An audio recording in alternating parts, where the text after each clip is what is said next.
My name is Maya Bennett. I'm 29 years old, and for most of my life, I was the daughter my family described using the word flexible. I want to tell you about the weekend everything changed. The weekend I cooked and cleaned for 50 people alone. The weekend my mother laughed in my face in front of a room full of strangers. And the weekend my new CEO stood in that same room listening to every single word. Before I get into it, if stories like this speak to you, stories about family, boundaries, and the moment someone finally stops shrinking themselves to keep the peace, do me a favor and hit subscribe on Silent Story Victory. We post a new real-life story every single day, and I promise you, this one is worth the 10 minutes. Let's start at the beginning. It started on a Tuesday night, 3 weeks before my sister Brooke's engagement party. I was sitting at my desk in my apartment in Nashville, surrounded by fabric swatches, floor plans, and 3 monitors full of renderings for the Ashcroft Hotel Group's flagship boutique property downtown. A renovation contract I had been chasing for 4 months. My phone buzzed at 9:14 p.m. It was my mother, Diane. Brooke's engagement party is in 3 weeks, 50 guests. You'll handle the food and hosting since you work from home. I'll send you the guest list tomorrow. Not a question, a directive. I stared at the screen for a long moment before typing back, "Mom, I'm in the middle of a huge project right now. Can we talk about—" Her response came before I could even finish my sentence. "Honey, you work from home. You have flexibility. Brooke has depositions all week and this partnership decision hanging over her head. This is what family does." There it was, that word again, flexibility. In my family, that word never meant available. It meant your time doesn't count as much as hers. This wasn't new. 2 Christmases ago, I'd cooked an entire holiday dinner for 22 relatives by myself, while Brooke accepted compliments about her recent bar exam pass. At her law school graduation, I designed the programs, built the centerpieces, and stayed up until 3 a.m. printing seating cards, only to watch my father tell a family friend, "Brooke really has it all together, doesn't she? Organized every detail herself." When I quietly mentioned that I'd helped, my mother had just patted my hand and said, "Well, you had the time, didn't you?" I looked over at my inbox. Subject line, "Final Concept Review, Thursday, 2 p.m., Ashcroft Executive Board." I had 4 days to finalize a presentation that could define my entire career. But I texted back anyway. "Okay, send me the details." Because that's what I always did. The list arrived at midnight, 3 pages long. Appetizers for 50, a full dinner menu, a dessert table requiring ingredients from 4 different specialty stores. At the bottom, in my mother's handwriting transcribed into a text, "Brooke wants everything elegant but approachable. You know what I mean. Thanks, sweetie." Wednesday, I drove to 3 different grocery stores before my actual workday even began. The Ashcroft presentation was due the next morning, and I still hadn't finalized the material palette for the lobby renovation.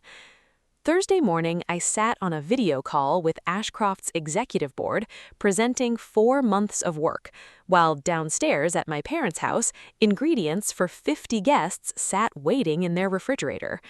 That's when I saw him for the first time, Nathaniel Cross, CEO of Cross Hospitality Group, the parent company behind Ashcroft. Late 50s, sharp navy suit, the kind of quiet presence that made everyone on the call sit up a little straighter. "Ms. Bennett," he said, studying my presentation with genuine interest, "this concept is exceptional. You've captured exactly the identity we've been trying to articulate for 3 years." "Thank you, Mr. Cross." "I'll be in Nashville this weekend, actually. A family matter. I'd like to meet in person to finalize contract details." My heart jumped. "I'd love that. I do have a family commitment on Saturday, though." "Sunday, then?" It's an all-day event, my sister's engagement party."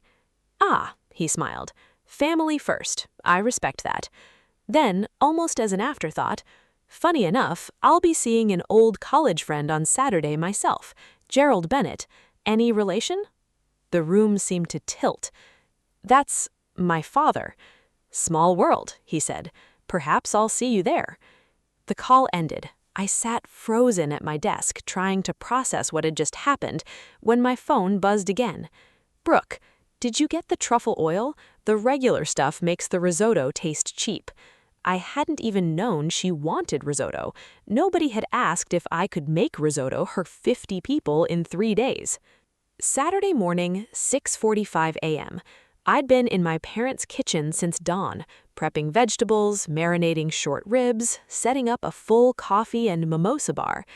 Brooke came downstairs at 10 in a silk robe, hair in rollers. "Morning," she said, pouring herself coffee from the pot I made an hour earlier. She frowned at the menu card on the counter. "Actually, I forgot to mention, 3 of Grant's groomsmen are keto. Can you do something without carbs?" I looked at the potato gratin I'd assembled at midnight.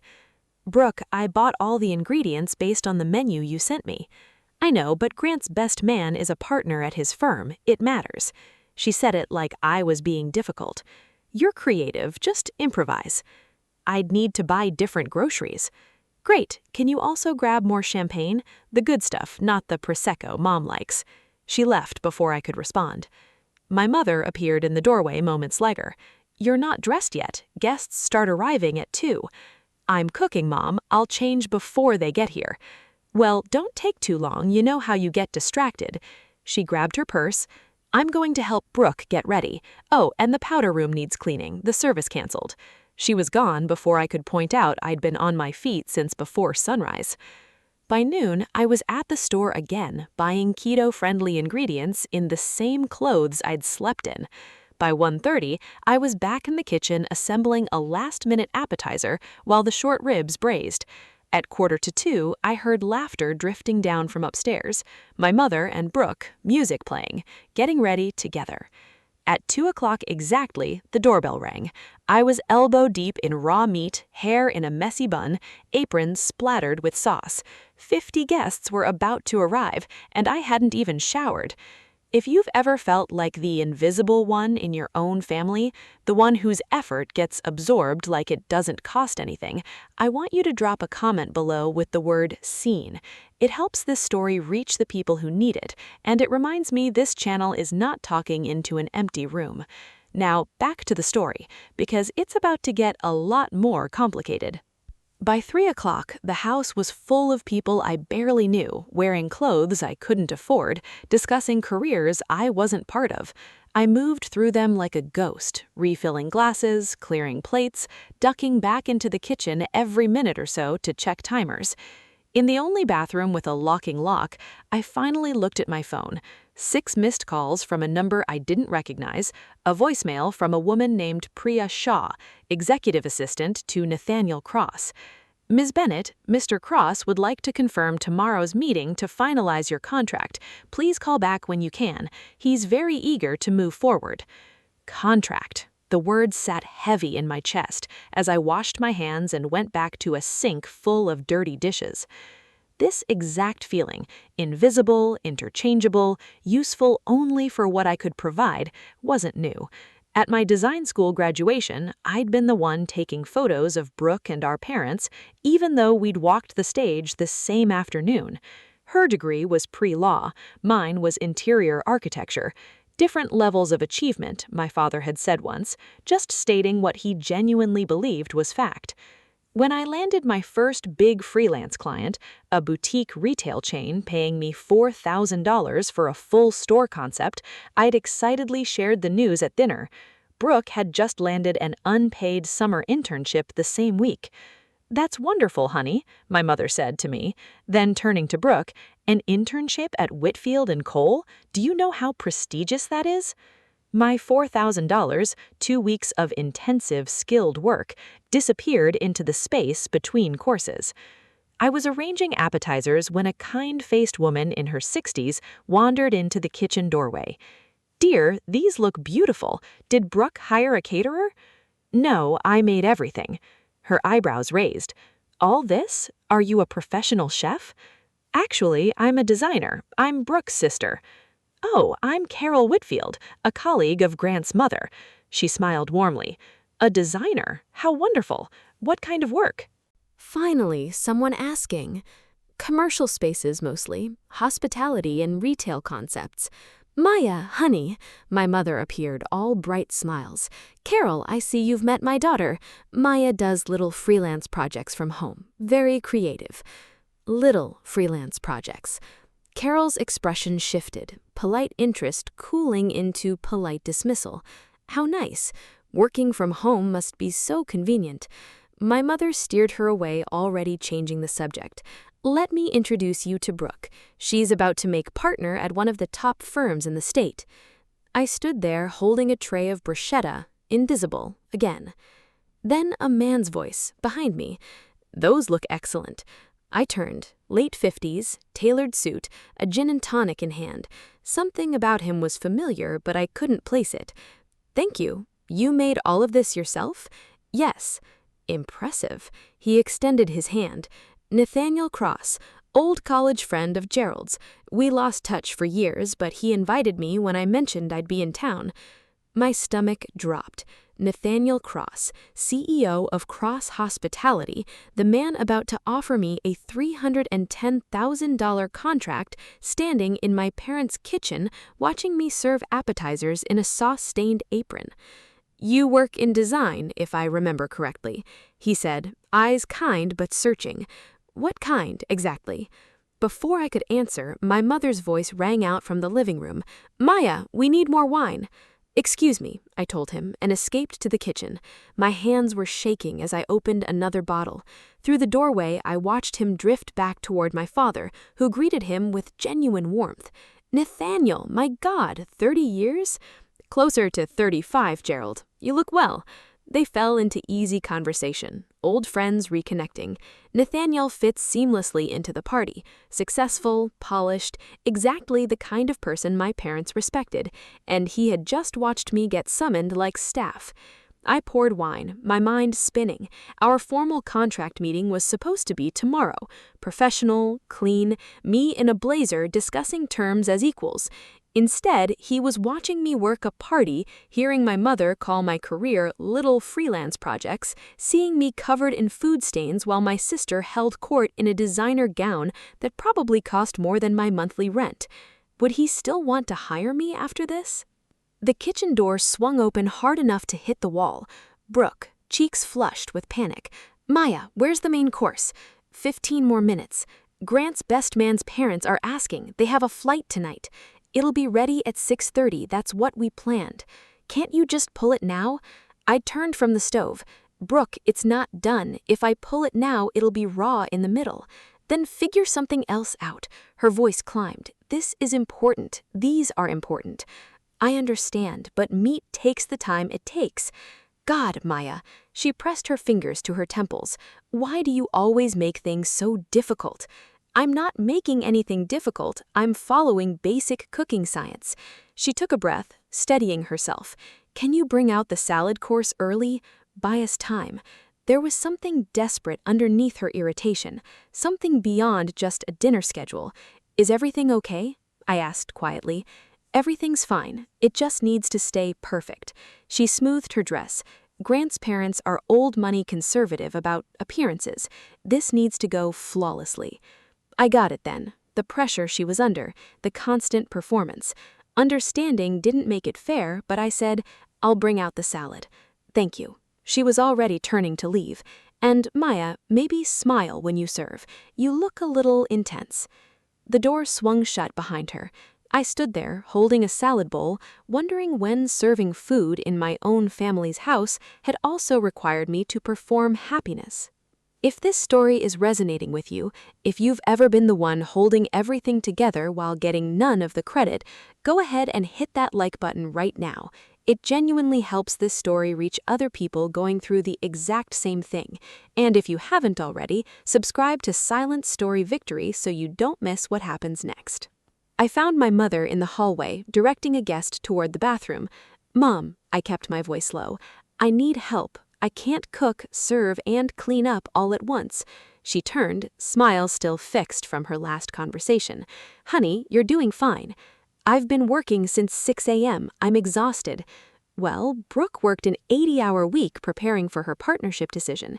She said it gently, like she was explaining something to a child. We all make sacrifices for family. This is her party. Why am I the only one sacrificing? Her smile tightened. Because you have the time and the flexibility. I run a business, Mom.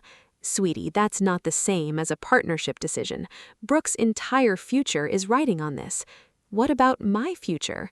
A beat of silence. My father appeared, looking uncomfortable. Is everything okay here? Everything's fine. Maya's just feeling a little overwhelmed. You're doing great, kiddo. Just power through. It's almost over.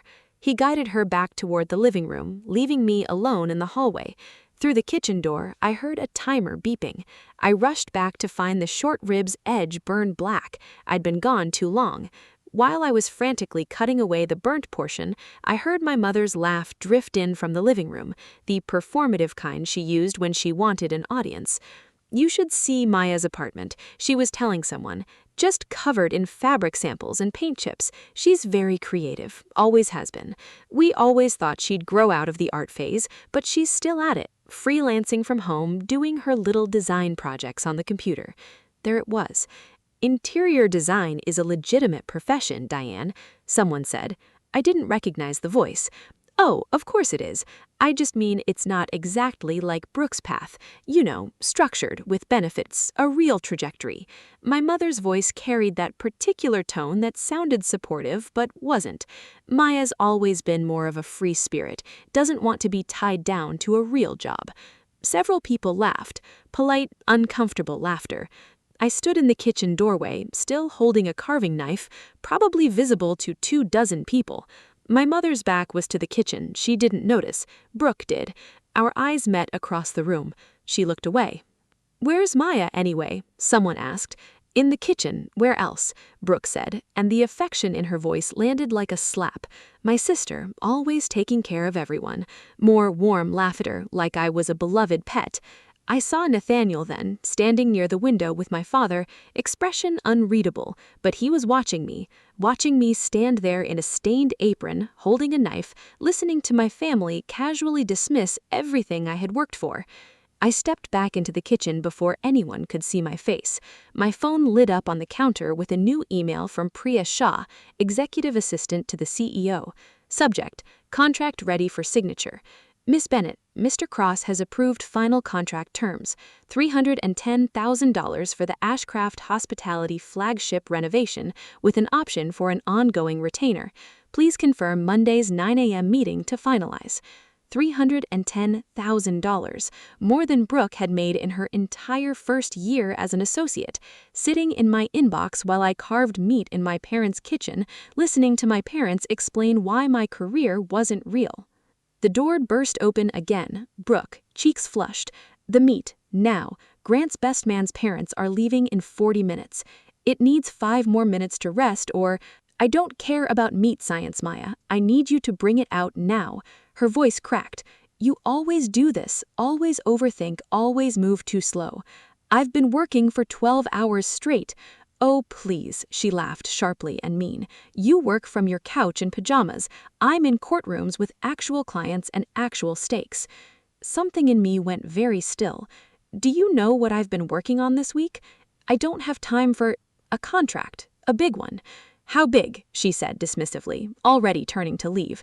A few thousand? $310,000. She froze, turned back slowly. What? Cross Hospitality, full renovation of their flagship property. I've been negotiating for months. I have a meeting Monday to sign. She stared at me, really looked at me, maybe for the first time in years. Why didn't you say something? I did say something. I told you I was busy. Mom said I was flexible.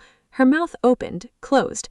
But Cross Hospitality, that's the firm behind half the boutique properties in the Southeast.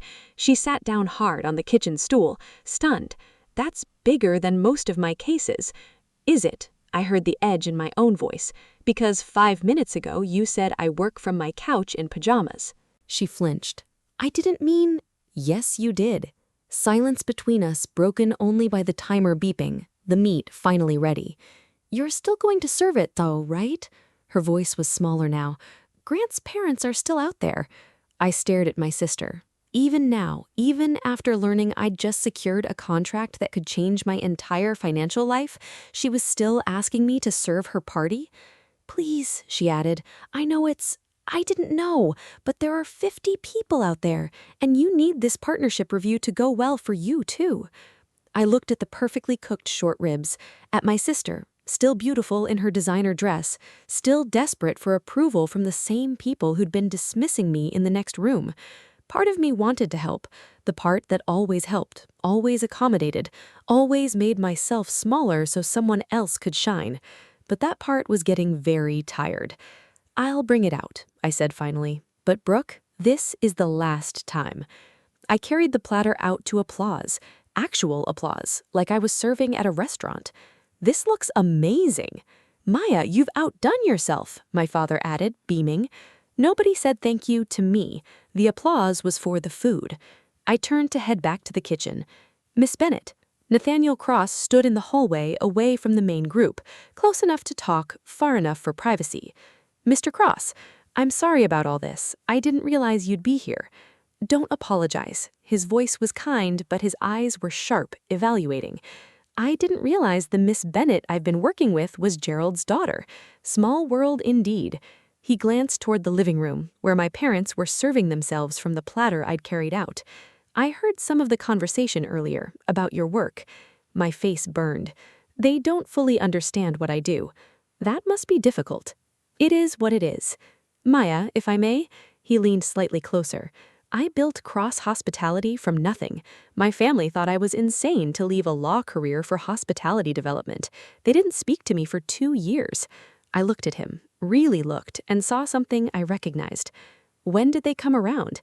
When I stopped waiting for them to, he smiled, sad and knowing. Your contract is still valid. Monday, 9 a.m. Yes, absolutely. Good, because your portfolio speaks for itself. A pause. You shouldn't have to prove yourself in your own home. Thank you, I said quietly. That means a lot, especially right now. He nodded toward my parents. Gerald was always brilliant with numbers, but terrible at seeing outside his own framework. If it wasn't law or finance, it never quite registered as real work to him. That hasn't changed, I take it? No, it hasn't. I imagine not. A pause. Can I tell you something I learned too late in my own life? Please. Talented people often get punished for being capable. You're good at cooking, so they ask you to cook. You're flexible, so they assume you have infinite time. You don't complain, so they think you don't mind. His eyes were steady on mine. But capability shouldn't be confused with obligation. Something loosened in my chest. Someone finally understood. The contract we're offering isn't charity, he continued. You were the strongest candidate we interviewed by a significant margin. Your work is extraordinary, and I need you to know that before you walk back into that kitchen. I needed to hear that, I whispered. You deserve to hear it. He checked his watch. I should get back before Gerald thinks I've abandoned him. But Maya, whatever happens tonight, remember, your value doesn't depend on whether they recognize it. He walked back toward the living room, leaving me standing in the hallway. Through the kitchen door, I could see dirty dishes piling up. Dessert still needed to be plated, coffee still needed to be made, another 3 hours of labor at least. From the living room, Maya, honey, some of us would like coffee. Not a question, just an assumption, an expectation. I looked at my phone. 6:17 p.m. I looked at the kitchen. I thought about what Nathaniel had said. Capability shouldn't be confused with obligation. Something shifted in me. I walked back into the living room. Mom, what kind of coffee? Oh, regular for most people, but Grant's mother wants decaf, and his father wants espresso if we have it. We have a regular coffee maker. Well, can't you run out? There's a coffee shop 10 minutes away. I stared at her. You want me to leave the party, drive across town, and get one person an espresso? If it's too much trouble, she said, voice edged, the tone that meant I was being difficult. She pulled me aside. There are important people here, Maya. Grant's family. Can you please just cooperate? I've been cooperating for 12 hours. Don't be dramatic, she waved a hand. You know what I mean. Brooke appeared. Is everything okay? Your sister is making things complicated. as if I wasn't standing right there. "I just asked if we could skip the coffee shop run." Brooke's face tightened. "It's one coffee, Maya." "It's never one thing. It's always one more thing." The words came out before I could stop them. What is that supposed to mean? People nearby were starting to notice, conversations dropping off, faces turning our way. My mother's smile went frozen. "Maya, honey, let's discuss this later." When? When would be a good time to discuss how I've been working since 6 a.m.? How nobody asked if I could do this, just told me I would? How my client calls are waiting to make this party perfect? "Your work can wait," my mother said, voice sharpening. "This is family." The room had gone fully quiet now, all 50 guests, watching. "Family?" I repeated. "Is that what this is?" "Maya," my father's voice, warring, "not now." But my mother kept going, that nervous laugh creeping in. "You have to excuse Maya, she gets overwhelmed easily." "I'm not overwhelmed, I'm exhausted. There's a difference." "We're all tired, sweetie." She looked at the watching faces, performing understanding for them. "But you're the only one who's free enough to say it." "Say what you actually mean." "Maya, please." "You think I'm free because my work doesn't count. You think I have time because what I do isn't real work." My hands were shaking. "Just say it out loud." Her face flushed. "That's not what I—" "Then what's the context for 'she'll grow out of the art phase' or 'not like a real job with benefits'?" Brooke stepped forward. "Maya, you're being unfair. Mom didn't mean—" "I know exactly what she meant." I turned to my sister. "The same thing you meant when you said I work from my couch in pajamas." Brooke's face went white. Several of Grant's colleagues watching, reassessing. "I didn't—" "You did. 30 minutes ago. In the kitchen." My mother's laugh came out high, brittle. "This is ridiculous. We appreciate everything you've done today, Maya, but you're clearly overtired and—" "I'm done," I said. "Done with what?" Her voice climbed. "All of it. The cooking, the serving, pretending this is normal." "Maya," my father stepped forward, "you're upset. Let's talk about this privately." "I've tried talking privately. You told me to power through, because that's what adults do." My mother's composure was cracking. "We don't throw tantrums when things get hard." "This isn't a tantrum. This is me stating a boundary." "A boundary?" Brooke's voice was sharp now. "You're abandoning your own family in the middle of my engagement party." "I'm not abandoning anyone. I'm declining to keep working for free while being disrespected." The room was frozen. 50 people, witnesses to a family implosion. Carol Whitfield, who'd been quiet near the fireplace, finally spoke up. "Diane, maybe we should stay out of this." "Stay out of it, Carol," my mother snapped, face red now. "Maya, you're embarrassing yourself." "Am I? Or am I embarrassing you?" "This is my engagement party," Brooke said, voice breaking. "You're ruining it." "I'm not ruining anything. I made all the food. It's in the kitchen. Anyone can serve it." "But you're supposed to." "Supposed to what? Be your caterer? Your maid?" "That's not what we—" "Then what am I? If I'm family, why am I the only one working? If my career matters, why do you laugh about it? If you respect me, why am I in the kitchen while everyone else is out here?" No one answered. "That's what I thought." If you're still with me and this story is landing the way I think it is, take a second right now and hit subscribe on Silent Story Victory. We drop a brand new real-life story every single day. Stories about families, boundaries, and moments exactly like this one. Now, let's finish this. I untied my apron and set it on the coffee table. "Dessert's in the fridge, coffee's in the pot. You can handle it from here." I walked toward the door. "Maya?" My mother's voice, desperate now. "If you walk out, don't expect to come back." I stopped, turned. "Okay." The silence that followed was absolute. "Okay?" she repeated, like she couldn't comprehend the word. "You said don't come back. I'm saying okay." "You can't be serious." "I'm very serious." I looked at the room full of people. "I apologize for the disruption. The food is ready. Please enjoy the rest of your evening." Professional, calm, exactly how I'd speak to a client. I headed for the door. "Maya, please." Brooke's voice cracked. All these people. You're all adults. You can serve yourselves. But what about... She gestured helplessly at the kitchen. That's no longer my problem. I reached for the door handle. Maya? My father, finally finding his voice. Let's be reasonable here. I turned to face him. I've been reasonable for 29 years, Dad. I've been flexible and helpful and available, and it's gotten me to this exact moment, standing in my own family's house, being told my work isn't real by people who don't even know what I do. My voice stayed steady. So no, I'm done being reasonable. Where will you go? My mother asked. My apartment, the one you called covered in fabric samples, like that was something to be embarrassed about. I opened the door. Nathaniel Cross appeared at the edge of my vision. He didn't say anything, just gave me the smallest nod. Enjoy your party, I said to the room. Congratulations, Brooke. I stepped outside. The cool evening air hit my face. Behind me, I heard my mother say, "She'll be back. She always comes back." I pulled out my phone, opened my email, and replied to Priya Shah. Monday, 9 a.m. confirmed. Looking forward to signing. Then I got in my car and drove away, for the first time in my life, without looking back. I sat in my car for 15 minutes, hands gripping the wheel, engine off. Part of me expected someone to come after me. No one did.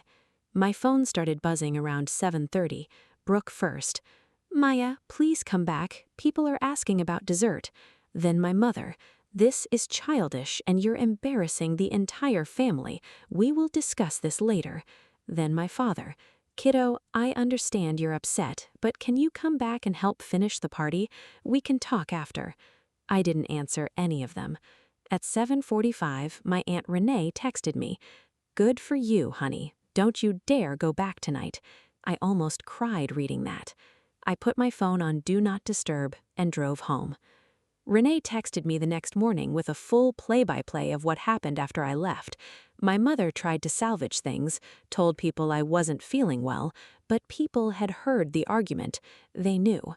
Brooke tried serving dessert herself and dropped an entire tray, cream everywhere. My father made coffee and forgot the filter, grounds in everyone's cup. By 8:30, people were leaving early, making excuses about babysitters and early mornings. Grant's parents left without saying goodbye to Brooke. Nathaniel Cross stayed until the very end, Renee said, talking to your parents. His face was very serious. I read that line 3 times. Renee called me the next day with the rest. You need to hear this, she said. I was there cleaning up. I heard the whole thing. Nathaniel had waited until most guests left, just family and a few stragglers. Then he walked up to my father and said, Gerald, we need to talk about your daughter. My father said, Nathaniel, I'm so sorry about Maya's behavior tonight. She's been under a lot of stress. Nathaniel cut him off. I'm not talking about her behavior. I'm talking about her career. My parents both froze. I've been negotiating with Maya for the past 4 months about the flagship renovation for Cross Hospitality, he said, calm and professional. She's the most talented designer I've worked with in over a decade. My mother asked what kind of position that involved. Renee said Nathaniel paused for effect before answering. A $310,000 contract for the full property renovation, plus we're in discussion about bringing her on permanently as creative director with a base salary of $195,000 annually, plus performance bonuses. Renee said my mother's face went white. She just stood there. Then she said, Maya never mentioned any of this. Nathaniel looked at her and said, Renee swears it was the coldest, most professional look she'd ever witnessed. She tried to. I heard you say someone her work was a little freelance project she'd grow out of. Dead silence, Renee said. You could have heard a pin drop. Brooke tried to explain. We didn't know it was that significant. You didn't ask, Nathaniel said, simply. Carol Whitfield, who'd been putting her coat on by the door, turned around at that. You didn't know your own sister secured a 6-figure contract, she asked Brooke directly. Brooke tried to recover, said something about me being private. Carol cut through it. Or perhaps you didn't ask because you'd already decided her work wasn't worth asking about. The last few guests, colleagues of Grant's, were all listening now. One of them murmured that Cross Hospitality was one of the most selective firms in the Southeast. My father finally asked Nathaniel how long he'd known I was his daughter. Nathaniel said he'd realized it that very afternoon, that he'd come to reconnect with an old friend and discovered that friend's daughter was the brilliant designer he'd been working with for months. I had no idea Maya was doing work at that level, my father said. That's because you never asked what level she was working at, Nathaniel told him. He said it word for word in front of everyone. Before Grant's parents left, they'd pulled Brooke aside. Renee couldn't hear everything, but she caught the words judgment and leadership concerns. By Sunday afternoon, it was on social media, not from anyone in my family, they'd never, but one of the guests, someone I didn't even know, had posted. Attended the most uncomfortable engagement party last night, watched a family treat their talented, hard-working daughter like hired help, then act shocked when she finally stood up for herself. Reminder, just because you don't understand someone's career doesn't mean it isn't valuable, especially when they're serving your dinner while quietly managing a six-figure contract. Do better, people. No names, no photos, but enough detail that anyone who'd been there would know exactly who it was about. The post had been shared over 200 times by the time Renee sent it to me. The comments were brutal, people calling out the family, saying this was exactly why talented people eventually go low contact with the families who underestimate them. Brooke called me for what felt like the 20th time. I finally answered. "Did you see it?" Her voice was ragged. "I saw it. People from my firm liked it, Maya. They know it's about us." She was crying now. "They're calling me entitled, saying I exploit family labor. Grant's mother emailed me. She wants to talk about how the family handled Saturday." Part of me felt guilty, the part trained to prioritize Brooke's feelings over my own needs, but a larger part felt nothing at all. "I'm sorry that's happening," I said carefully. "Are you? Because you walked out knowing this would happen." "I walked out because I couldn't stay. What happened after isn't something I controlled. You could fix it, post something, explain." "Explain what, Brooke? That you didn't mean to treat me like staff? That it was an accident? You called my work a joke." Silence. "That's what I thought," I said, and hung up. Sunday night, 11:03 p.m., my phone rang. Renee, breathless. "You need to hear this. Someone just knocked on your parents' door.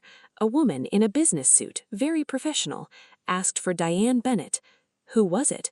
"She said her name was Priya Shah, Nathaniel Cross's assistant." My heart stopped.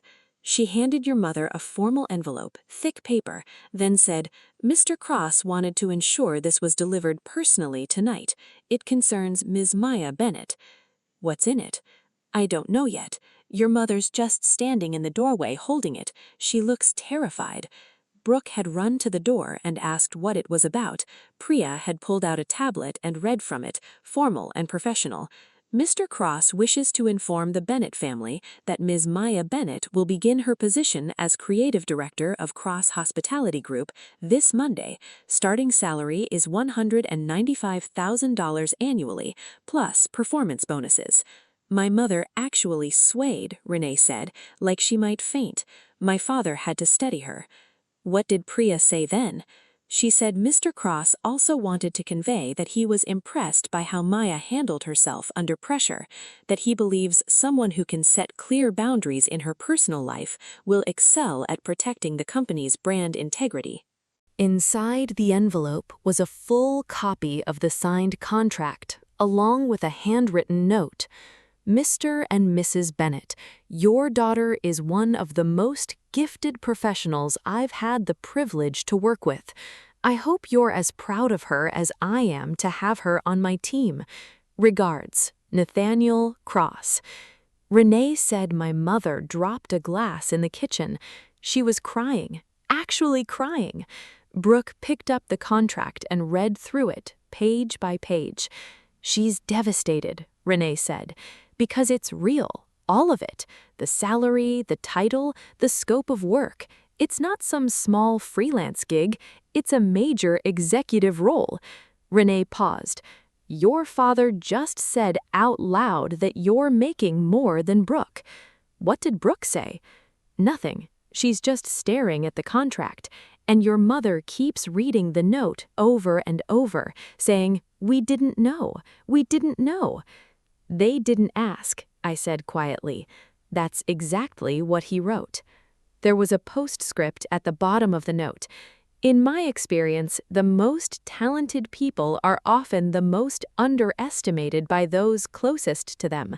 Perhaps because excellence in unconventional forms makes us question our own assumptions. Renee laughed, sharp and delighted. He's calling them out, professionally, politely, but definitely calling them out. Make them wait, Renee told me firmly, like they made you wait for 29 years. By Monday morning, I had over 50 missed calls, 20 from my mother, 15 from my father, 18 from Brooke. The voicemails ranged from apologetic to defensive to desperate. My mother, "Maya, honey, please call me. I had no idea about your job, about any of it. Please."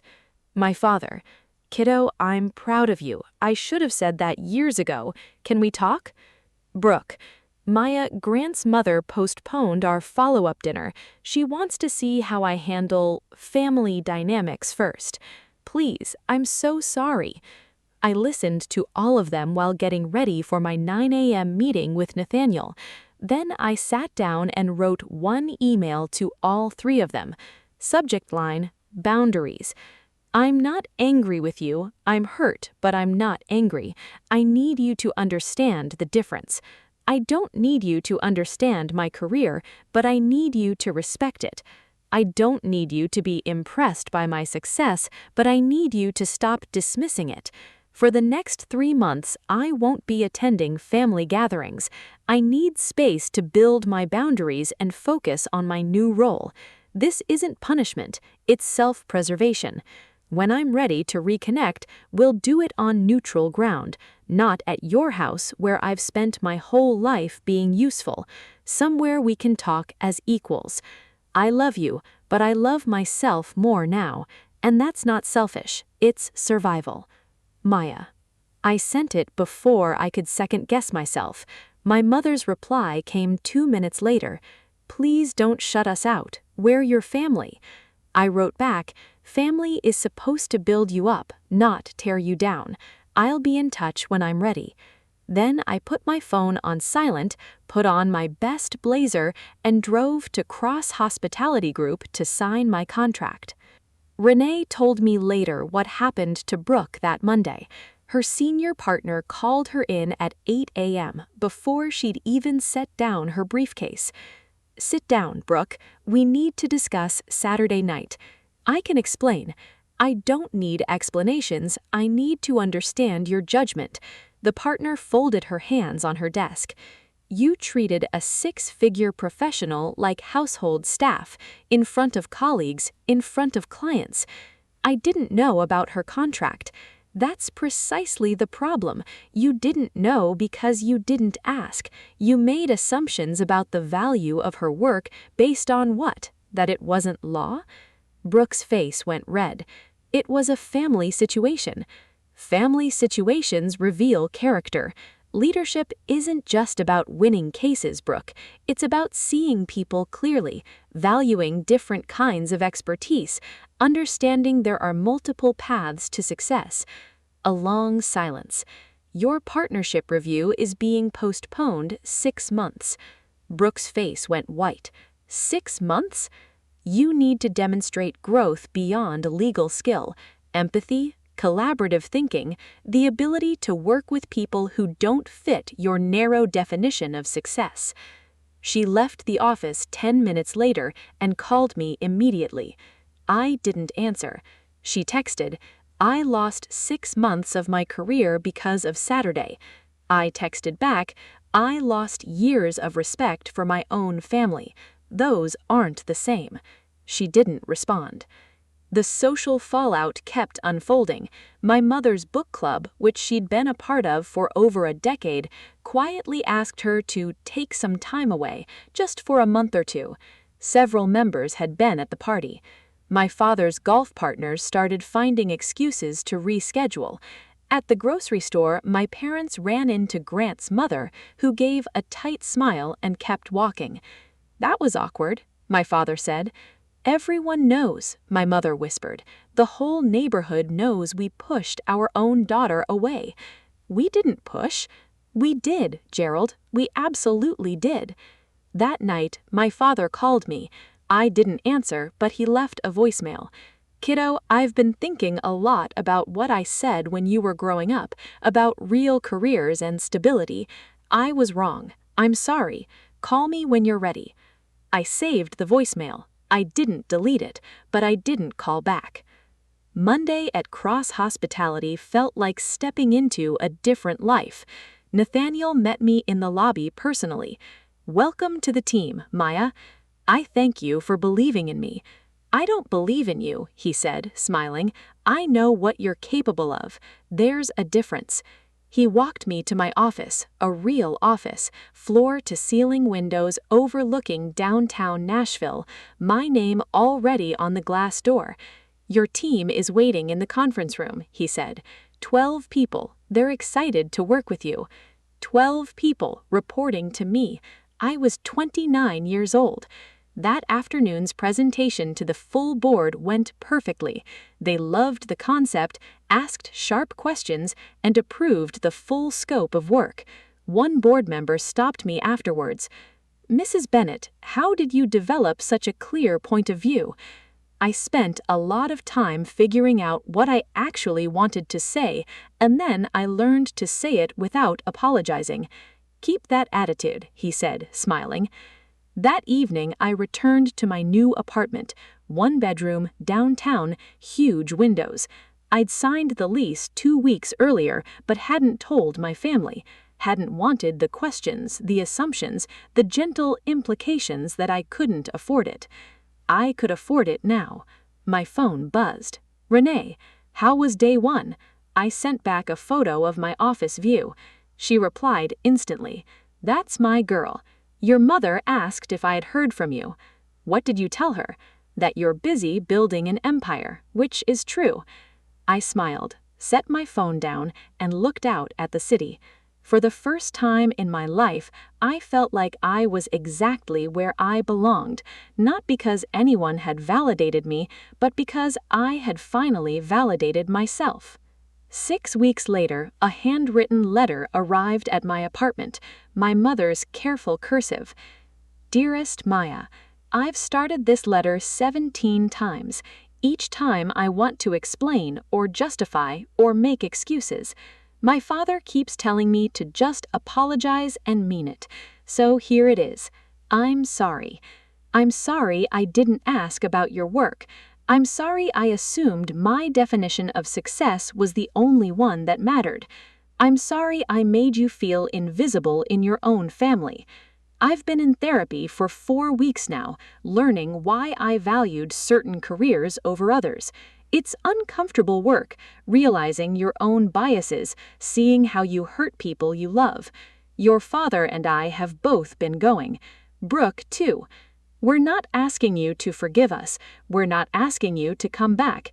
We just wanted you to know we're trying to understand where we went wrong. If you're ever ready to talk, we'd like to meet wherever you're comfortable, whenever you're ready. We love you. We're proud of you. We should have said both of those things every single day. Mom." I read it 3 times. Part of me wanted to crumple it up, stay angry, stay distant, make them feel a fraction of what I felt for years, but that's not who I wanted to become. A week later, I texted my mother, "Coffee, public place, 1 hour, next Saturday." She responded in 30 seconds. "Yes, thank you. Where?" Saturday came. I arrived first, chose a table by the window, neutral territory, limited time, my rules. They walked in 10 minutes early, looking nervous. We sat down. Nobody spoke for a full minute. Then my father said quietly, "We're really proud of you, kiddo. I should have said that at your college graduation. I'm saying it now." I looked at my parents, really looked at them. They'd aged in 6 weeks, or maybe I was just seeing them clearly for the First time. I need to set some rules, I said, if we're going to rebuild this. Anything, my mother said quickly. 1. I won't attend family events where I'm expected to work without being asked first, and I need to be asked, not told. They nodded. 2. My career isn't a topic of jokes or comparisons. What I do is as valid as what Brooke does. Of course, my father said. 3. If anyone crosses these boundaries, I leave. No drama, no explanation, I just go. We understand, my mother whispered. 4. This rebuilding takes time. I'm not moving back into the family dynamic we had before. That version is gone. Silence. Then my father reached across the table, stopping just short of my hand. "Can I?" he asked. I nodded. He took my hand. "We don't want the old dynamic back either," he said. "It wasn't fair to you. We're only just learning that now." We talked for an hour, not about the party, but about the years before it, the patterns, the assumptions. I thought I was being supportive, telling you to be creative, to follow your passion. I didn't realize I was also telling you it didn't count as real work. Words matter, especially from family. 3 months later, Brooke made partner. Her firm threw a celebration dinner. She called me personally to invite me. No expectations. "You don't have to help with anything. I just want you there." I went. We sat together, and she introduced me to her colleagues. "This is my sister, Maya. She's the creative director at Cross Hospitality Group, probably the most talented designer in the region." She said it with genuine pride. We weren't perfect. We still had work to do, but it was a start. If you've stayed with me this far, thank you. Walking away from my family that night was the hardest thing I've ever done, but it taught me that boundaries aren't about being cruel, they're about being honest. If you're struggling with family expectations, with being underestimated, with wondering whether you should finally speak up, I hope this story gives you permission to value yourself, even before anyone else does. So, the moral: your worth is not up for a vote. The people closest to you may not understand your path, but that doesn't make your path any less real, any less valuable, or any less worthy of respect. Sometimes the most loving thing you can do for yourself and eventually for your family is to stop explaining and start standing firm. Drop a comment below. I see my worth if you're committing to respecting yourself the way Maya learned to respect herself. If this story hit home, hit like, subscribe to Silent Story Victory, and I'll see you in the next story, same time, tomorrow.